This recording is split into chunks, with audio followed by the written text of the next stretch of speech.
Good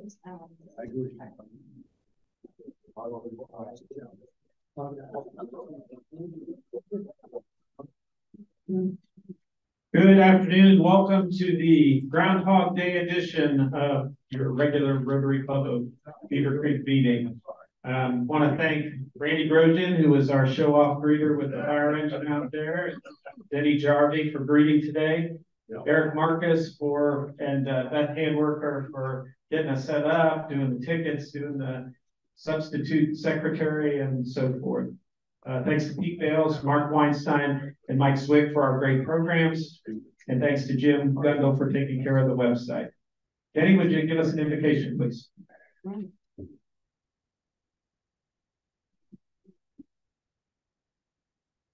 Would you join me in prayer? Oh, Holy Creator, Lord, and good giver of all good, we thank you for our daily food. May our Rotary friends and Rotary ways help us to serve you all of our days. Amen. Amen. Thank you, sir. So we have a number of guests today. I think Alex has a couple guests. I'll have him introduce them for us. They're coming in now. I got two guests today. First guest is our county treasurer, Greg Hagler. Hello, Greg. Welcome, Greg. Sorry, that's all right. My second guest is Joe Kennedy. He is from the second best club, Rotary Club in Greene County, from the Senior Rotary Club. Joe is also running for our county recorder. I'll pay the fine, $5. So, come meet Joe. He's a great guy. It'll be great for us at the county. Thank you. Welcome, Joe. Welcome, gentlemen. Shannon has a couple guests. I have Brianna and Abby here with you today. All right. Welcome, ladies. Hi, Abby. Ryan, you have a couple guests? Yes, our Beavercreek Township Board of Town Trustees Chair and Trustee Tom Fretz is here. Hey, Tom. And then joining us starting January 2nd, in addition to our Beavercreek Township team, our new Human Resource Manager, Jill Sink, is joining us. Jill comes, by the way, of Wright State University, where she was a practicing attorney and civil legal services. And prior to that, she had worked in the Montgomery County Prosecutor's Office as an assistant prosecutor. Welcome, Jill. All right. And welcome to Karen Lambton over there. I'm sorry. Hi, Karen. Thanks for coming. Our mayor and your sergeant at arms, Don Adams. Come on down. Hey. And he's coming up. I would say that we have a judge here. Drew, thanks for coming. How's it going over at Fairborn? Settling in. All right. Welcome back.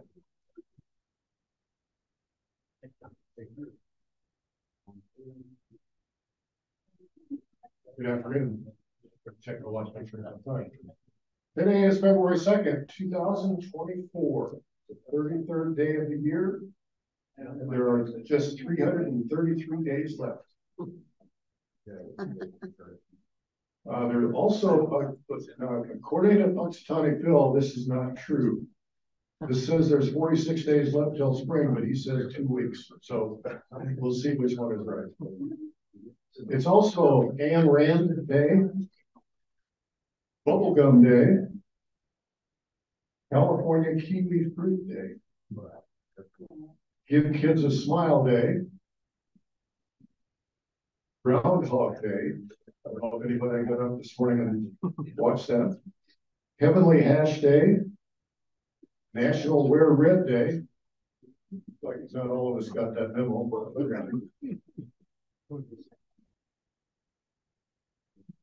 Working Naked Day. Oh. Work to Play Your Ukulele Day.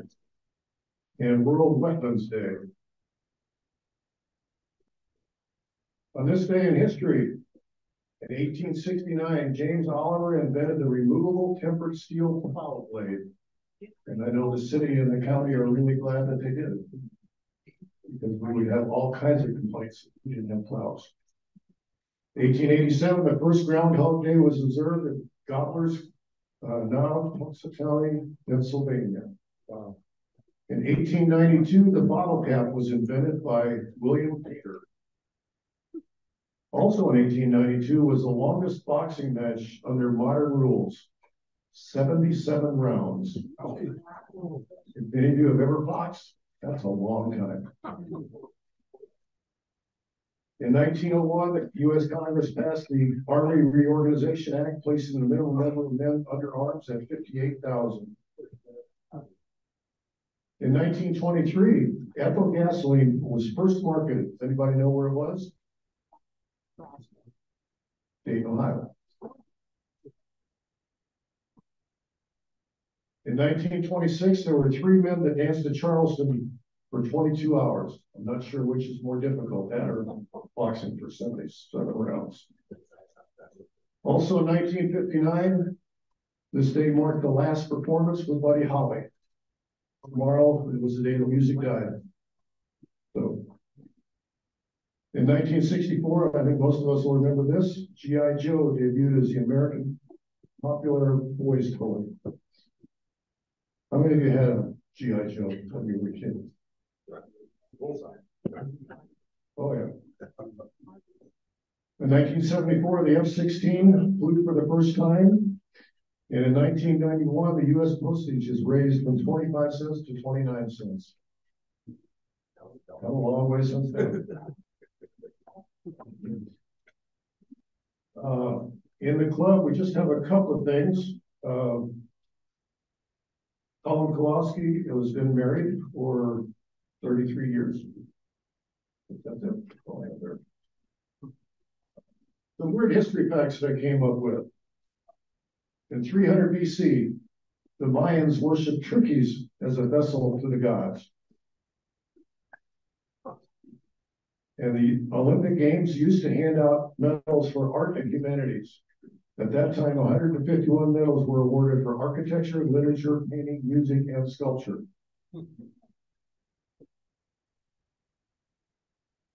And you talk about a fork. This bone utensil was once considered sacrilegious because they were seen as artificial hands. Cleopatra wasn't actually Egyptian. Does anybody know where she came from? Yeah, she came from Greece. And ketchup didn't catch on as a popular condiment until the late 19th century. Prior to that point, it was sold as a cure for indigestion. This is something I didn't know. Before he became president, Abraham Lincoln was an elite wrestling champion. In 300 matches, he only lost 1. He was also a licensed bartender.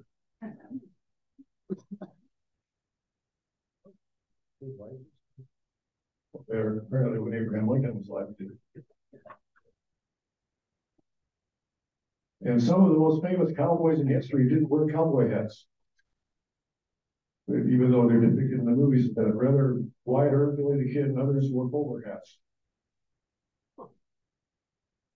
And then there was a great Dane named Juliana that beat on an incendiary bomb during World War II, earning her a Blue Cross medal.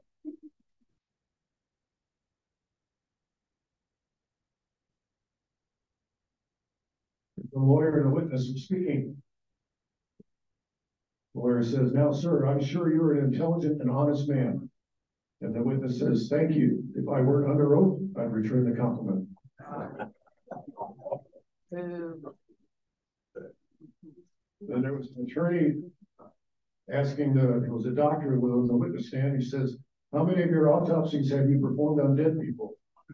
The witness says, "All of them. The live ones put up too much of a fight."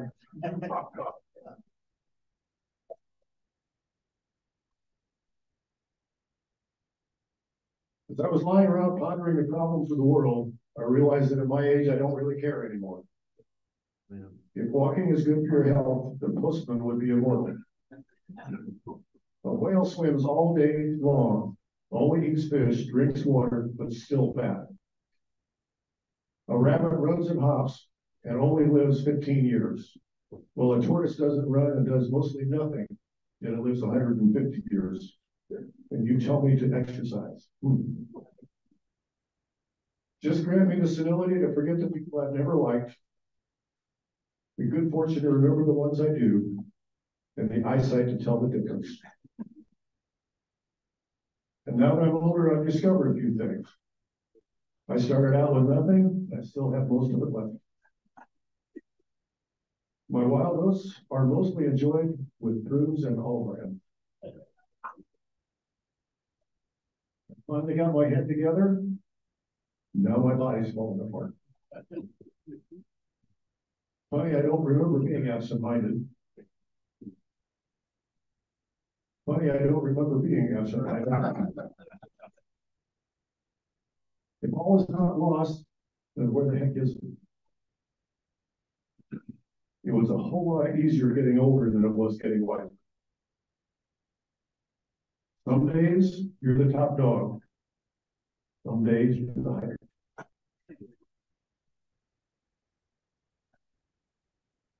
Kids in the back seat cause accidents. Accidents in the back seat cause kids.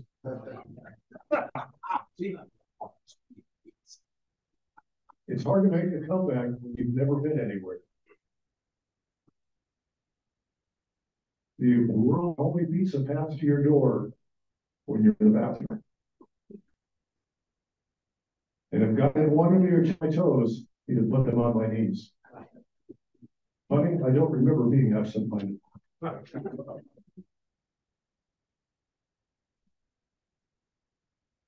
think this is an age thing for me, it's whatever must be feeling old. There was advice from an old farmer. He says, your fences need to be horse-high, pig-tight, and bull-strong. Keep skunks and bankers at a distance.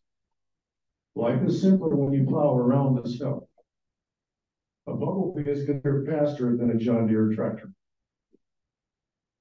Words soak into your ear and whispered, not yelled. Meanness doesn't just happen overnight. Forgive your enemies. It messes with their minds. Never corner something that you know is meaner than you. Every path has a few puddles.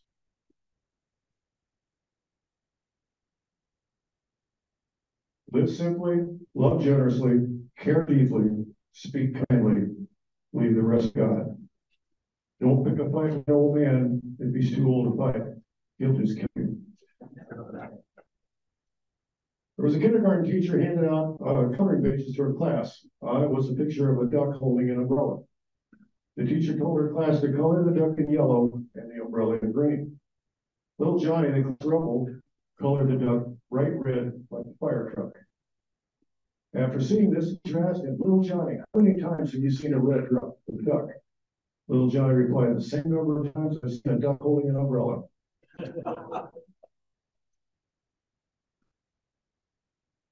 And little Johnny just keeps it up. And Johnny's mother came running into the bedroom when she heard him scream and found his 2-year-old sister pulling his hair. She gently raised the little girl's grip and said comfortingly to Johnny, who was just 5 years old, there, she didn't mean it. She doesn't know that it hurts. Mom was barely out of the room when a little girl screamed. Rushing back in, she said, what happened? She knows now.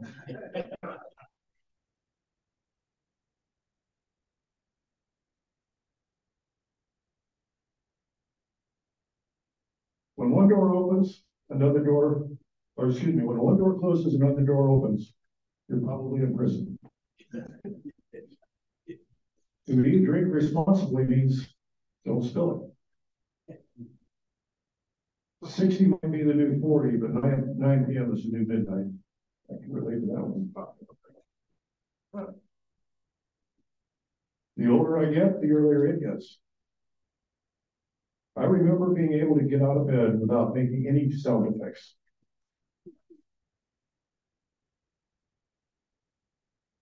I think that's enough of those. So I have many, many more. That's just too many. Quotes for the day. No applause, please. For every minute you're angry, you lose 60 seconds of happiness. And you cannot change what you are, only what you do. Today's fines. If you read an Anne Rand book, that's $1. If you watch Punxsutawney Phil on TV anytime, that's $1.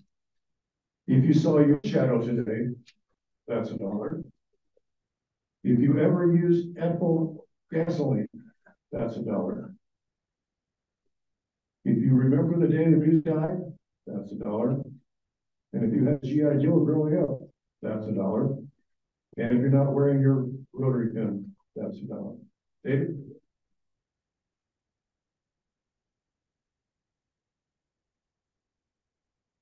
Thanks, Don. Big fundraiser for the club right there with all those coins. Who's got happy bucks? Ryan Lambson. I have a couple. The Beavercreek men's basketball team is 13-4. They are 7-3 in the GWAC. They just won a close one the other night against St. X. They faced Miami first tonight, who they're 8-9. They're at home. They are ranked 14th, according to one source. That's $1. And the Beavercreek women's team, they are 14-5. They are 10-2 in the GWAC, just one game behind. Actually, teams have traded wins and losses. So if it comes down to it, well, they're even. The women's team travels to Alter on Monday. All right, thank you, sir. Other happy bucks. Eric. I have a happy buck because this past Saturday we had another Rotary Leadership Institute. Shannon Graham is one of our facilitators and did a great job. In fact, he then did 3 sessions. Thank you, Shannon. And well, Joe Jenkins was there and participated. So we'll be going on to part 2 next time. Yes, thank you very much. And a couple of things that were on my heart and mind. I think one is it's an honor to be here as a third-generation Rotarian with all of you. And it encourages me because I think it tells you what Rotary is. When I think of Rotary, I think of it's Rotary International, right? But I think what really makes Rotary special to me, at least in Xenia, I know it's true of Beavercreek, is the community and the people here locally. So, and that second part of that was I just I'm humbled by the support as I take this run and to do what I'm doing and to recorder, because it kind of all started with Rotary, seeing my dad and seeing my grandpa be involved. So I'm happy about that. So thank you very much. Other happy bucks. Yes, I showed up. It's been a while since I've brought up the kids, but our daughter did just finish her 8th grade season. They've won the tournament now, and they finished 13-0. And the previous year they finished 16-1. So in 2 years, not too bad of a record. They had a really great youth coach for 4 years. And I'm very proud of her and her hard work and dedication. Nice. All right. Alex. I've got 5 happy bucks for Ryan Rushing because this is the first time since 2011 I am not doing the stage. Let everybody know, obviously, up to fire engines 104. We're doing dedication tomorrow. We're doing pushing and bay, do all the fun stuff for that tomorrow at Station 61, 2195 Dayton Xenia. I'm stealing Mr. Russian's thunder on this one, so have that come out. Open a bit. Yes, sir, JD. On Monday, my oldest son, Jacob, which you guys have all seen, he completed his Eagle board. So he's officially an Eagle now.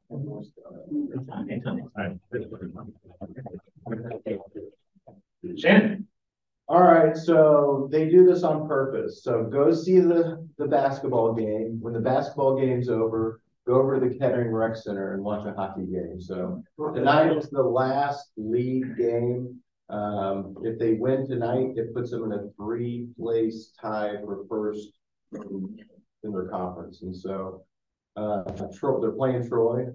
Troy sucks. Don't sugarcoat it. You didn't know how to say your opinion. Some teams play dirty, they're good at it. But honestly, it'll be a great game. If you guys haven't seen a game tonight, get a game to come see. So it's at the rec center, doesn't cost anything. They'll walk away with tonight. Other happy bucks. Game time. 10 o'clock. 10 o'clock. Like I said, as soon as the basketball game's over, all the kids are gone. John said it the way John said it. That's like 2 a.m. I mean, based on his time. So I have a happy buck. On the kid front, we are getting rid of second son, is moving into an apartment today. So, which is awesome. But I will also, it makes me want to tell a little story about him. So, when he was in 4th grade, he started this string of winning these spelling bees, St. Bridget, then he won the county, so I'm with a former law partner. We're at BW3s, and we're talking. He had just won the spelling bee, and so my former law partner picks up a fork and he looks right in his eyes. He goes, "How do you spell this?" And without hesitation, my son goes, "THIS." So that was awesome. I don't know where he gets that smart aleck. Saying it skips the generations. So I would like to draw a ticket. We got 11 tickets left, 2 of which are jokers. So for the opportunity to draw the Queen of Hearts and win some money, half of the pot goes to our Christmas basket project. The number is 338683. Bob Joy. Right.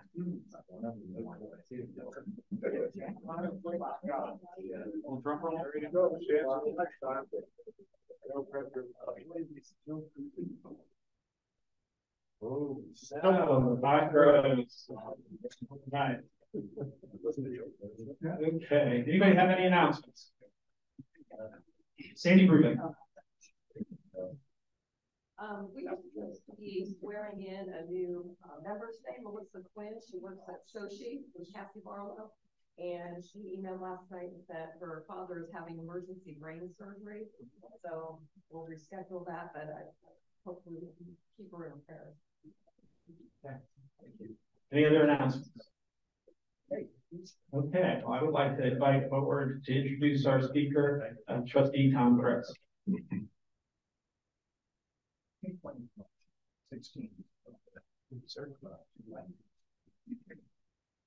Good afternoon, I'm Tom Kretz. I'm one of the 3 trustees. Deborah Wallace and Jessica Dean are on that board with me. It's my pleasure today to introduce Ryan Rushing. Ryan was appointed to the Board of Trustees effective May 1 of 2023 to serve as Beavercreek Township's 2nd Township Administrator after someone else in the room.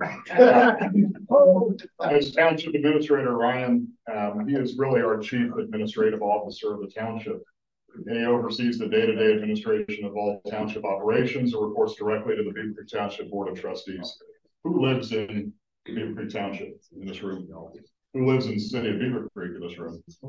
You all live in Beavercreek Township. Just to make that clear. The departments and functions of the township include the Community Development and Risk Department, Finance, which is other words, the Roads Department, but we have to pay a fine if we say Roads Department. The Finance Department, Fire and EMS, which covers and blankets the entire community, so both the city and the unincorporated portion. Human Resources, Information Technology, Public Service, and our Sheriff Substation, which provides police services to the unincorporated portion of Beavercreek Township. Ryan is no stranger to Beavercreek. He graduated from Beavercreek High School. He served Beavercreek in several offices over the last 10 years. He started his civic involvement on the Beavercreek Youth Council, served on the City Board of Zoning Appeals, was elected to Beavercreek City Council, and he was elected as fiscal officer of Beavercreek Township in 2020.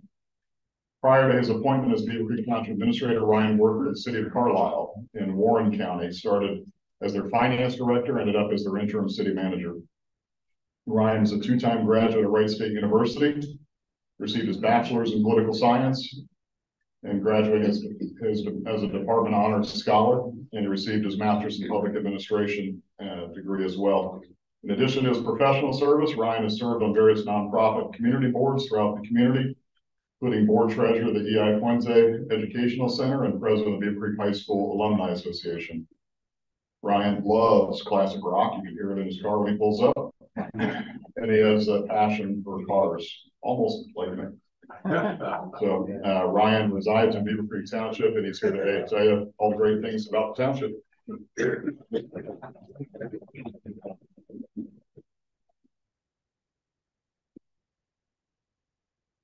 Thank you for that. And hopefully I'm not one to struggle with this clicker, because that's been a common trend. Well, good afternoon, everyone. It's a pleasure to be here, not only as a longtime resident of Beaver Creek, but to also talk about Beavercreek Township and a lot of the interesting things we've done in 2023 and moving forward in 2024. I do want to show my appreciation to our elected officials in Beavercreek Township, our board chair, Tom Kretz, as he mentioned, vice chair of the board, Deborah Wallace, as well as trustee Jessica Dean, and our elected fiscal officer, Alice Sahara. I'll begin by showing this map, which should be no stranger to this presentation.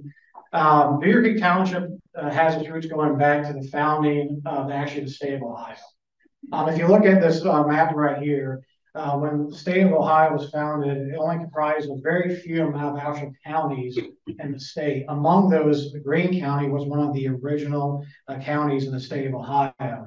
And although there is some debate about where the lines began and ended, Beavercreek Township was one of the original townships in the state of Ohio, dating its roots back from May 11th, 1803. So our history, our tradition runs deep within the state of Ohio itself. And if you look, it goes all the way down to almost its current border, all the way north to essentially Lake Erie, what Toledo is today. So Greene County, Beavercreek Township goes very far back. This right here is a map of Beavercreek Township. And as Trustee Kretz said, regardless of if you're in the incorporated area, which is represented on this map by the white area, or the unincorporated area, which is represented by our land use map and the color districts, all residents of Beavercreek Township could be also residents of the city of Beavercreek. There's the incorporated area as well as the unincorporated area. And our fire department is the unique unifier in that regard, because as a fire department, we respond to all of Beavercreek. And as you see by our new engine out here, something we take great pride in. One of the things that's important to note is that Ohio is a local government state. And what is mean by that is for the last now 3 weeks, we've had the state of the city address, we've had the state of the county address, and now you're hearing the state of the township address. That is a good thing because unlike other states in the country, Ohio, you have the ability to kind of vote with your feet. When I was doing my master's course, one of my professors used that phrase, you can vote with your feet, meaning you have a choice. You have a choice what type of government involvement you want in your life by these various jurisdictions, whether it being a township, a municipality, a county, and the various special jurisdictions, as well as school districts in the state. Other states in the country have a very top-down approach to local government, where the state government essentially has edicts and pushes those down, and local government is simply an administrative body administrating the rules of the state. We do have some of that. We do have a lot of functions that we have to provide by mandate of the state of Ohio. But a lot of what we do is based off of the desires, the wants, and the needs of the residents that we serve. So as you think about where you live, you could be a resident of Beavercreek City, a resident of Beavercreek Township, a resident of the school district, a resident of Greene County, and so on and so forth. So it's a good thing that we are a local government state. It allows us, your neighbors, that you can talk to impact the change that you want in your community, and allows you to have direct input in your elected officials who are your neighbors, who care about your community and the desires that you have as well. And a lot of times you'll hear from the state about efforts of consolidation, of mergers, and other initiatives to try to consolidate the number of local governments we have. And although some of those initiatives are useful, if your end game is to just have a reduced number, just think that by consolidation, you also reduce your impact about how direct access you have to your local government. This right here is the organizational chart of Beavercreek Township. With that, up top is obviously our residents. We have 3 elected trustees, an elected fiscal officer. The Greene County Sheriff, as an elected official, does provide the law enforcement services for the unincorporated area of Beavercreek Township. A couple of things just to note on this is over the last decade, through leadership initiatives of our trustees and staff, We have looked at this organizational chart to make sure that it makes sense.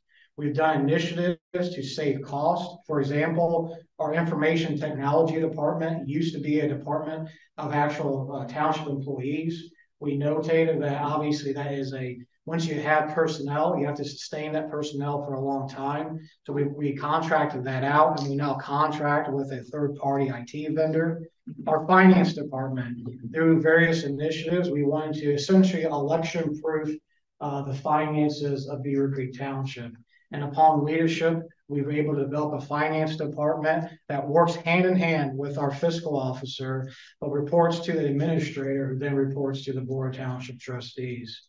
In addition, we reorganized what used to be two separate divisions, zoning and fire prevention, and we created what's known as the Community Development and Risk Department, which is led by our fire marshal, who's back there, Mr. Randy Grogan, who is the administrator of that department. This is an initiative to have a one-stop shop, if you will, in Beavercreek Township.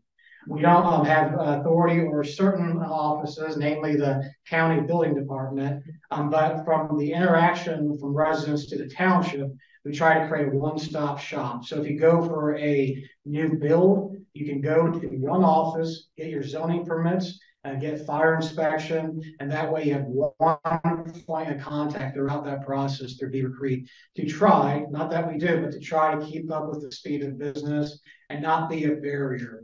We view development as a partnership with the community and as a partnership with those who desire to seek in Beavercreek Township. Their government should not be a barrier to that. 2023 was a very busy year. These are some of the initiatives, and I have slides that go into many of these. One of the things I can tell you is that we at Beavercreek Township try to assess and evaluate our practices on an annual basis. We have a lot of programs in place directly due to the needs and responses that we hear from residents and business owners. So we always try to self-evaluate to try to give essentially you as residents, taxpayers, business owners in Beavercreek Township the ability to have a government that works for you and be a partner in that. I'll begin with our finance department. Our finance department, a couple of key initiatives with the finance department is that we changed our financial reporting. We used to report standard cash basis form of financial statements. So these financial statements were about maybe a dozen pages long. We now produce full-fledged GAAP statements for the township. So we took a document that used to be about a dozen pages long, and now we produce financial information that is over 100 pages long. So what does that actually translate practically to you? That translates to more transparency. That translates to openness and open that kind of curtain behind government. So you know exactly where our liabilities are, where our assets are, and you know when we have committed fund balances and where our resources go. We kind of took that line back and we said, we need to produce more information so that you, the residents, business owners, taxpayers, have true knowledge of what's going on with your taxpayers. So we went from a 10-page document to a 100-page document. The finance department is also in charge of obviously facilitating audits. In the last several years, we have had our Ohio Police and Fire Pension Fund audited. We received a clean audit. We also had our latest fiscal year, 2022, was audited in 2023, and that was a clean audit, and we're very happy to report that. Not only were we audited, but we actually received a federal single audit, an alternative compliance to that, because we had federal expenditures over $750,000. So by us receiving that federal single audit requires more transparency, more scrutiny of our books. We welcome that in our finance department, led by our fiscal officer, overseen by our trustees and working with staff, and being able to maintain that highest level of audit satisfaction your state's office. One of the things that we're very proud of is transparency, as I mentioned, but not only the techno account speak. We don't want to have information that only those with an accounting background can understand. We also want financial information that we all can see and realize. So one of the things we do is we are a power participant in the Ohio Open Checkbook. the Ohio Open Checkbook. Every check that's ever written from the township, you can go online and look that up and see it. And not only do we allow that access, every board financial report, every report that a governing body or trustees receive, we post it online on a monthly basis, so all the residents and anyone can view that data down to the individual check, down to the individual receipt. All that information is logged on a financial transparency page on our township website. So that's a commitment we're going to keep moving forward. Another item that we are now, 2024 will be the third year, but 2023 was the second year we implemented a motor vehicle license tax audit. So when you go renew your license, you pay a $5 piggyback or a license fee every time you renew your license. If you look at your receipt from the registrar's office, you'll see all these $5 fees on that receipt. Well, $5 of that will come back to Beavercreek Township that we can only use on public infrastructure improvements, the brick and mortar, our roadways. Well, because we are a local government state, addresses and zip codes especially don't always overlap. I'm sure many people in Beavercreek have a Dayton zip code. Some individuals in Beavercreek Township have a Xenia zip code, Sugar Creek. So we actually went through and audited with an accountant all of our motor vehicle license fees and actually covered $3,442 of miscoded motor vehicle license fees that went to another neighboring jurisdiction, but that actually should have went to Beavercreek Township as they were Beavercreek Township residents. So we're happy to announce that. In addition, we've implemented new software. We're implementing new software for our Beaver Cemetery. Beaver Cemetery is on Dayton Xenia Road, just past Station 61. That software is going to provide another avenue to be able to look at the plots and locations of our cemetery. So that way we provide that level of transparency, also provide a more customer-friendly user experience with our cemetery. Here's just a snippet of our tax financial transparency portal on our website. So as you see there, if you go to that website, you can, this is just an example of 2023. You can see all the reports on the side, as well as all the data that's presented. So this tool is out there. Just go to our Beavercreek Township website and you can see all that data for yourself, or you can go to Ohio Open Checkbook and see that as well. Another thing that has been a tradition of excellence in Beavercreek Township is that we've learned a long time ago that Beavercreek Township would never be rich enough or capable enough, and neither should we, to do everything on our own. We don't need to be experts or the practitioners or the delivery service delivery of every item that we give. So by partnering and doing these shared service agreements, it allows us to stretch the taxpayer dollars and still provide the services that our residents desire.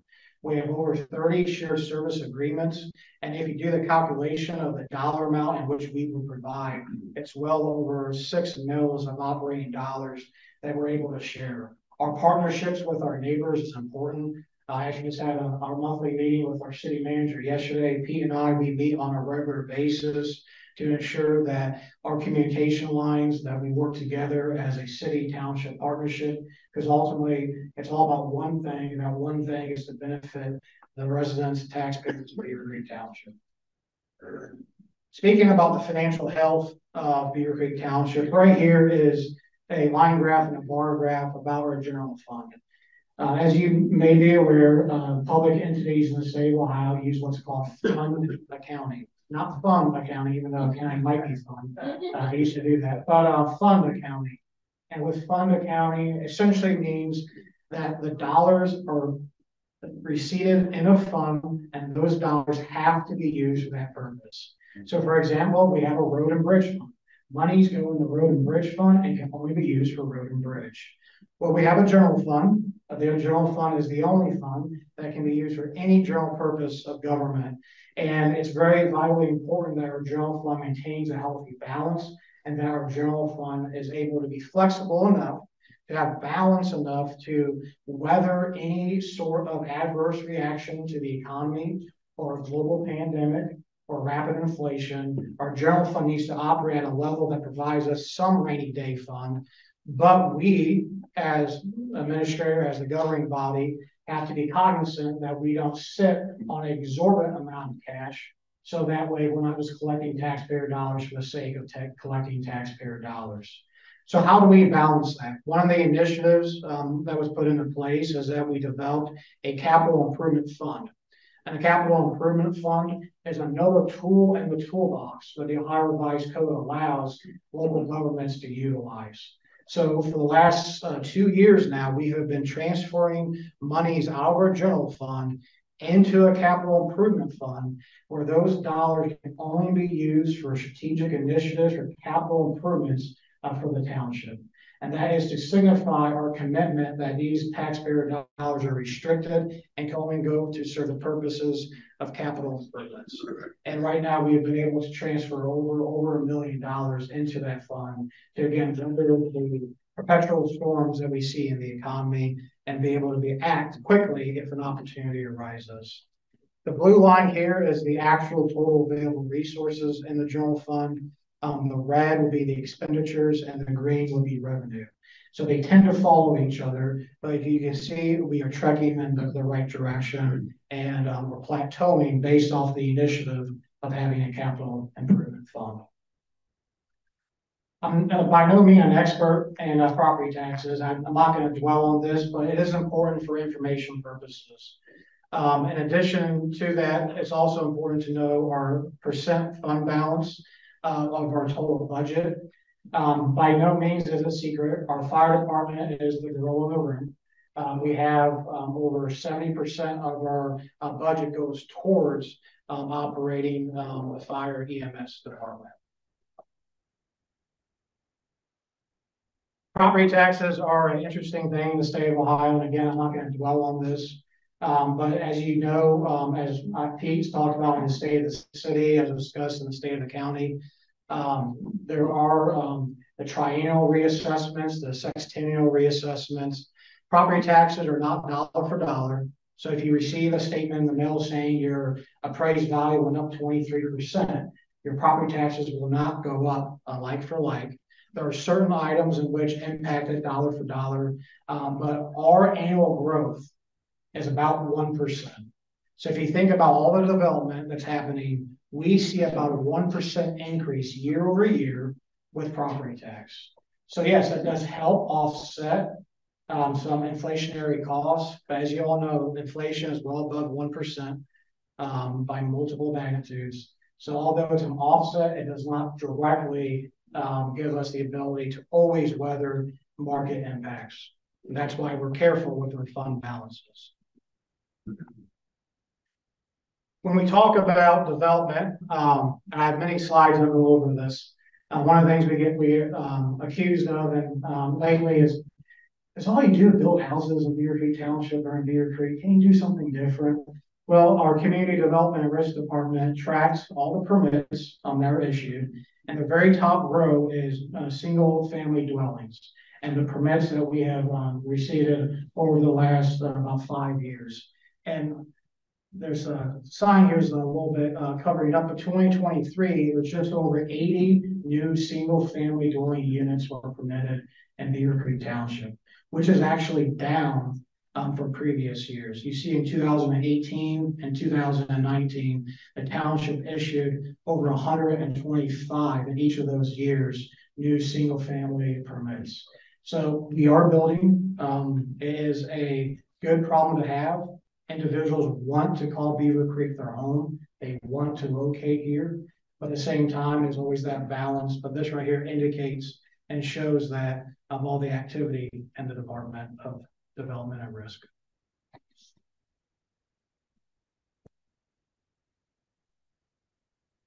And the infamous clicker.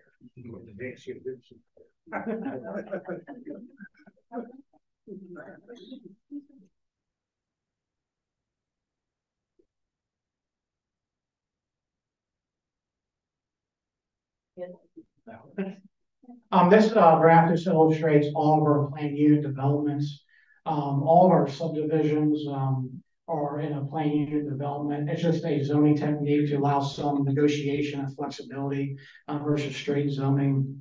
But a couple of items to note, obviously, if you know Nathaniel's Grove, the large development off of Beaver Valley, that's a very active development. There's 475 homes available. Right now, 214 of them have been essentially approved to be built. So you can see down the list here of the various PUDs that we have, Stonehill Village, as well as River West and River Reserve as well in that regard. So yes, we are continuously finding that people want to live in Beavercreek Township and individuals want to call Beavercreek Township home. As we go down this kind of presentation on development and Beavercreek Township, I'm not going to go into detail on each individual development, but it's nice to know what's going on, right? It's nice to know if you drive down the road, what's going on the corner of Dayton, Xenia, and Hilltop. Well, we have a lot of developments going on that corridor of Beavercreek Township where Treybine and Dayton, Xenia, and Hilltop intersect. These are the active developments that are going on. And if you advance the next slide, one of those I just mentioned is Hillside Farms at Stonehill Village. This is at the corner of Treybine and Hilltop, where Dayton Xenia stops and becomes Hilltop. And the Stonehill Village is a master PUD that was actually put in place going back to the 90s. And this is a master plain unit development that has multiple iterations. Meaning it has been a design for a level of attainment for all levels of life. And through the development and through the property owners, they're achieving multiple different iterations of being able to develop Stonehill Village. One of these is a condo development that has some potential for commercial items as well. The commercial items may take place in the corner and the triangle where we're hoping to incentivize potentially maybe some small retail or small commercial amenities for that area of Beavercreek Township. You go next, please. This is Countryside at Stonehill Village, another residential development along Treybine. Continue, please. Another development at Courtyards at Stonehill Village. You might see a trend here. Another project that's moving forward is a proposed self-storage off of Dayton Xenia, which is you go on Dayton Xenia to Treybine, go north. Right above the intersection of Treybine and Dayton Xenia, there's a new road called Overbrook Boulevard.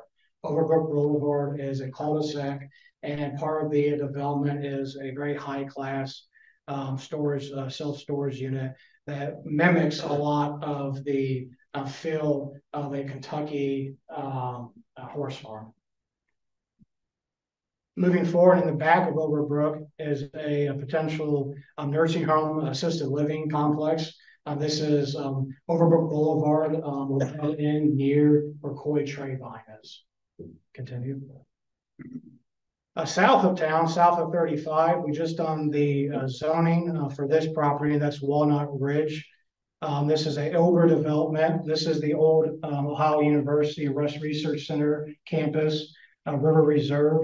On the corner there of Indian Ripple and North Alphaville is the school's property where they have budgeted to build the next high school, and they're still moving forward to do have that capital bond issue on the ballot potentially this year in November. So that was passed by zoning. Now it needs to go through a specific site plan. Walnut Ridge, this is just a unofficial rendering of what potentially a site plan could be for that development. So I mentioned a lot about residential development, and yes, we do have a lot about that. And one of the items that and I know it's hard to maybe comprehend locally, but if you attend any state economic development, any state-wide initiatives, new home development in the state of Ohio is down.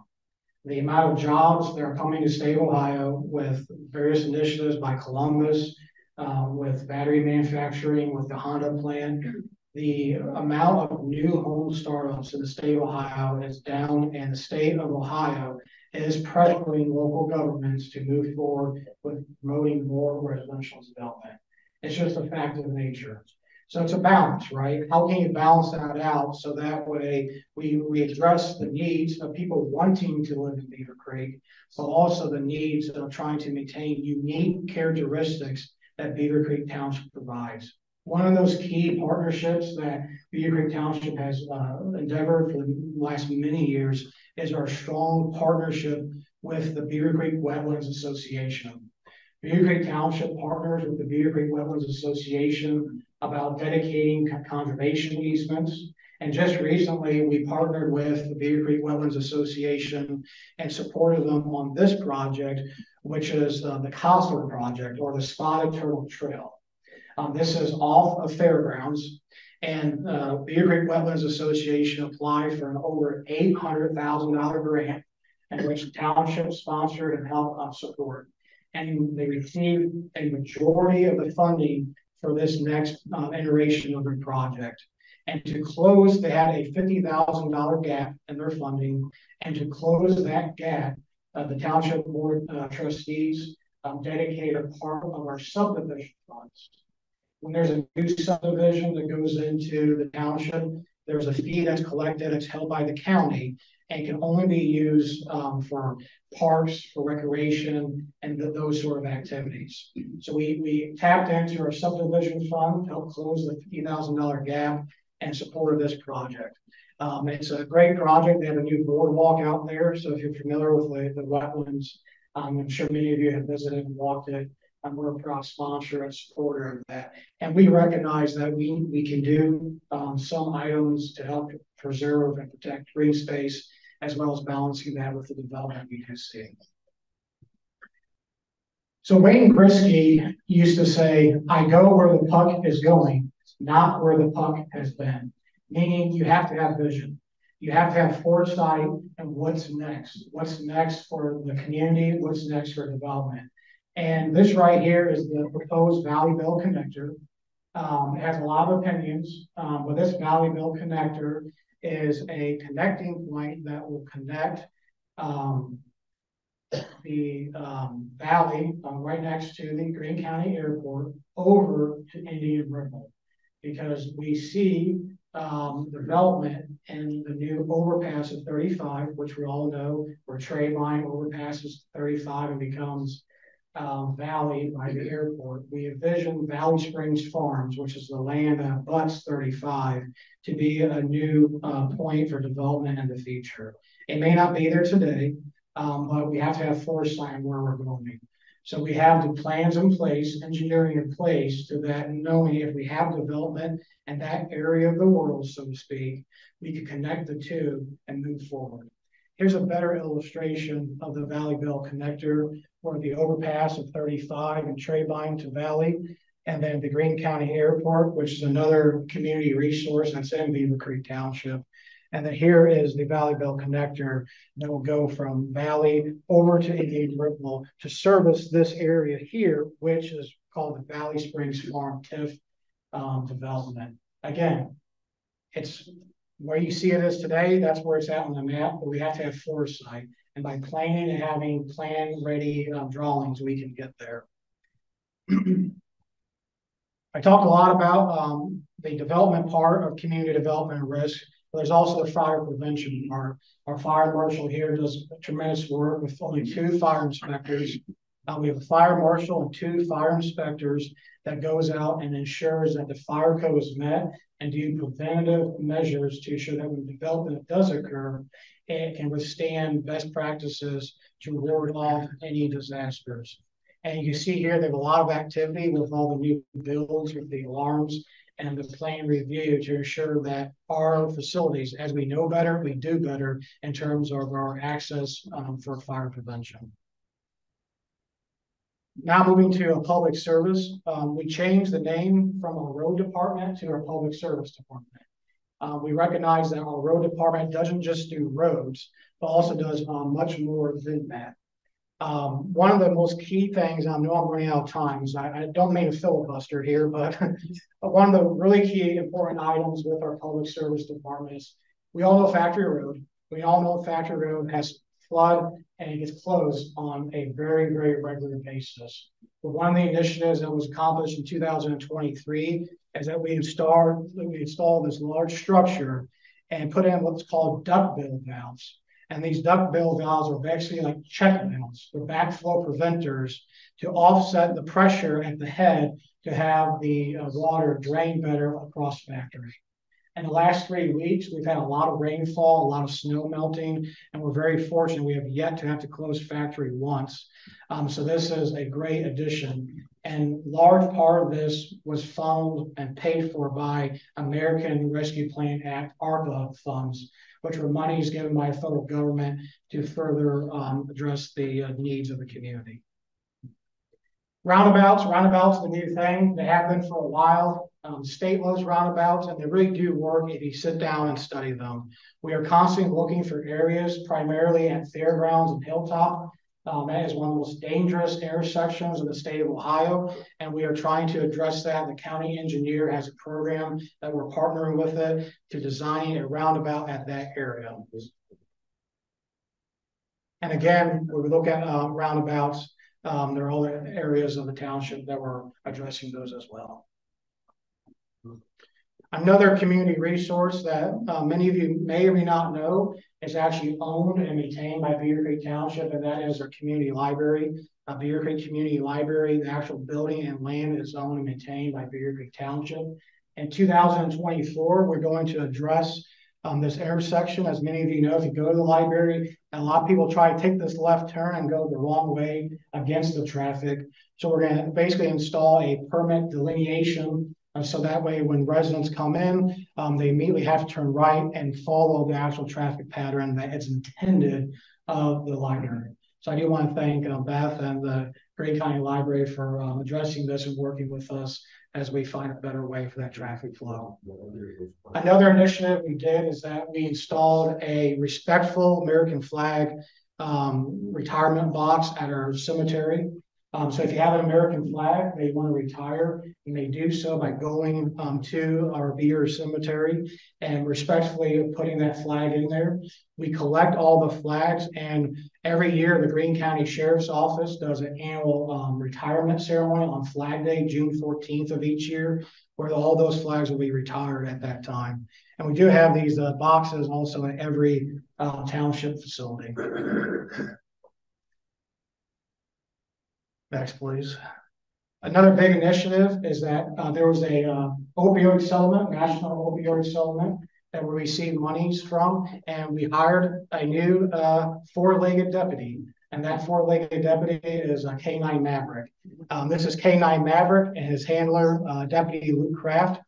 They are a township substation deputy sheriffs, and they're patrolling and doing good work to address a lot of the issues that we may have experiencing on 35 and other things. So we're very happy to have Deputy Maverick. That his name was actually chosen by a coloring contest at Coy Trayvine. The students colored pictures and helped name the dog. During National Safe Routes to School Week, our deputies went out and did Operation Safe Ride, where they rode behind various school buses on the way to school to help mitigate any traffic issues and also interact. You see here we have Sergeant Kessel interacting with the residents and just having that community voice. Our sheriff's substation does not only do patrol services for the township. They go above and beyond, they do community policing. So they go out, they interact with the community on different initiatives. They do a social media presence. So we're very proud of that over 20-year partnership of working with our Greene County Sheriff's Office. Our fire department. I won't go through all these statistics, but to put it simply, our fire department call value is going up year over year. And we are addressing that by the way we place stations and addressing with apparatus. It's kind of a misnomer, we're a fire department, but we mostly do EMS. That's fairly typical for a community like Beavercreek. You heard this from the city side and from our PD. But this right here is this initiative where we do active threat training. I do want to show my appreciation, obviously, to the city. If Chief Fiorito was here, we all know the Walmart incident. Fire EMS were up there taking care of those that need to be taken care of. And it's active training things like these that make it those real scenarios actually be able to happen. Also, we have 4 new fire engines. One's out here right now. They're actually built outside Green Bay, Wisconsin. So those Lambeau Field. That's pretty cool. They got a picture up there with that. Station 65, we're proud of that. Station 66 is still in the wings, and we're still assessing that need for that. And I won't go through all of this, so you can keep advancing. But essentially, we place fire stations where the call value is. It's a pretty simple equation. Obviously, land and other factors play into that, but that's how we look at placing stations. The Greene County Airport, we're very proud of them, and they're in Beavercreek Township and partnering with them with initiatives. And if you want to reach out to us, we are revamping our social media presence. We're going out there and trying to engage. We have an internal staff committee that handles all of our communication. So we're on all the traditional platforms that you're accustomed to. I thank you all very much. I do apologize for running over.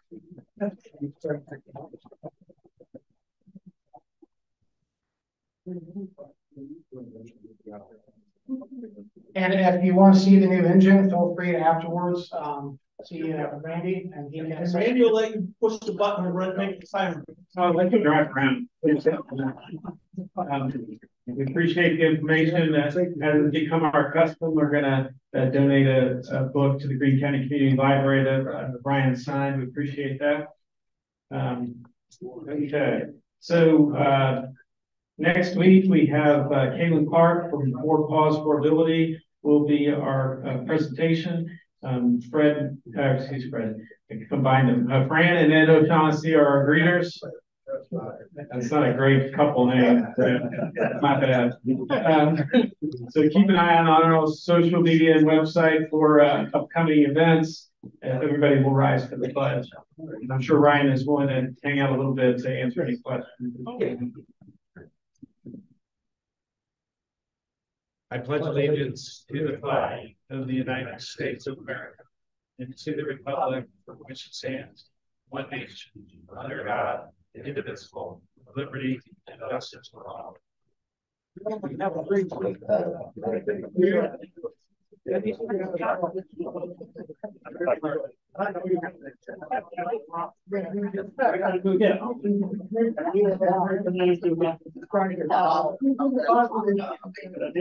it's a lot of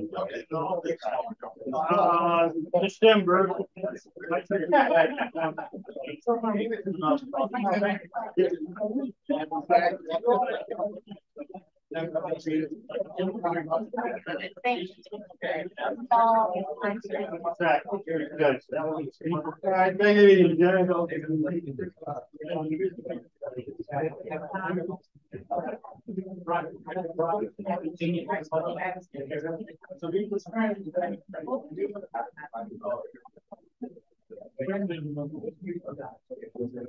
Nice job, Brian. Oh, I can't even follow it. All right.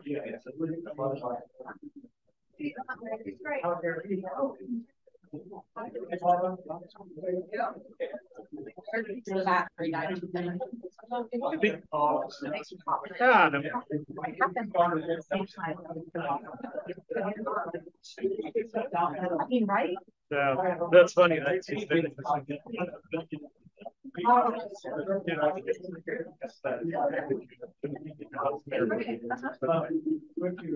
Hey, hang on, I'll get it out for you so that it doesn't blow it up. That's how we do it.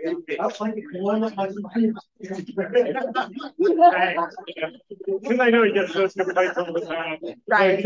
Right. We didn't. And touch that.